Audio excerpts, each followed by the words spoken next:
daripada rakaman daripada Toy sendiri lah, bagaimana beliau juga berada di Korea untuk bagi sokongan lah juga promosi bagaimana negara Malaysia sendiri ada salah satu daripada alat muzik angklung walaupun asalnya dari Indonesia. Kita kan serumpun. Jadi walaupun asalnya dari Indonesia.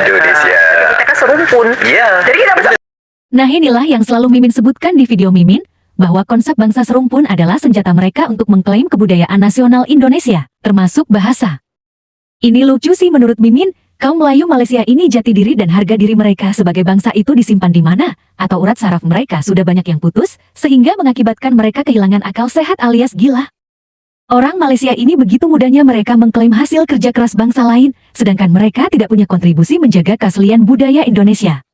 Jadi inilah yang selalu Mimin ingatkan bahwa serumpun itu sangat merugikan bangsa Indonesia. Selain budaya kita akan diklaim, konsep bangsa serumpun ini dapat memecah belah bangsa Indonesia. Sebenarnya ini Mimin pertanyakan sama pemerintah Indonesia untuk memberikan solusi yang terbaik agar kebudayaan nasional Indonesia termasuk bahasa bisa terjaga tanpa ada gangguan dari kaum Melayu Malaysia. Dulu Presiden Habibie pernah menghapus penggunaan istilah pribumi dan non-pribumi. Apa tidak bisa membuat perundang-undangan yang mengatur agar istilah serumpun ini bisa dilarang di Indonesia? Boleh memakai istilah serumpun tapi merujuk pada orang Melayu saja yang ada di Indonesia. Karena kita tidak bisa melarang etnis Melayu di Indonesia serumpun dengan orang Malaysia, biar bagaimanapun juga mereka itu satu kesatuan. Kalau Melayu di Indonesia ingin serumpun dengan mereka yaitu terserah mereka, karena bangsa ini, bangsa merdeka. Hanya saja penggunaan istilah serumpun dengan Indonesia, itu sudah menyangkut kebangsaan. Kita sama saja meniadakan saudara-saudara kita yang non-Melayu. Menyangkut klaim Malaysia terhadap alat musik tradisional yang berasal dari Jawa Barat ini, jelas mereka bukan Melayu. Menurut Mimin penggunaan istilah serumpun dengan Malaysia ini sangat berbahaya, karena bisa mengakibatkan perpecahan, sekaligus kita akan kehilangan kebudayaan nasional Indonesia.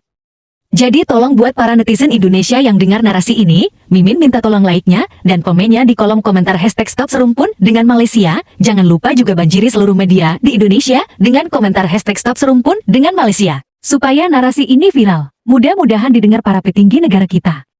Jadi di narasi ini Mimin cuma mempertanyakan kepada petinggi negara, apa solusi untuk melindungi kebudayaan nasional Indonesia dari tangan-tangan yang tidak tahu malu dari Malaysia. Jika Presiden Habibie pernah menghapus penggunaan istilah pribumi dan non-pribumi, apakah pemerintah saat ini tidak bisa membuat perundang-undangan untuk melarang penggunaan istilah serumpun di Indonesia? Baik itu dalam pidato resmi kepala negara dan pejabat negara lainnya di Indonesia. Orang Indonesia hanya serumpun dengan sesama bangsa Indonesia.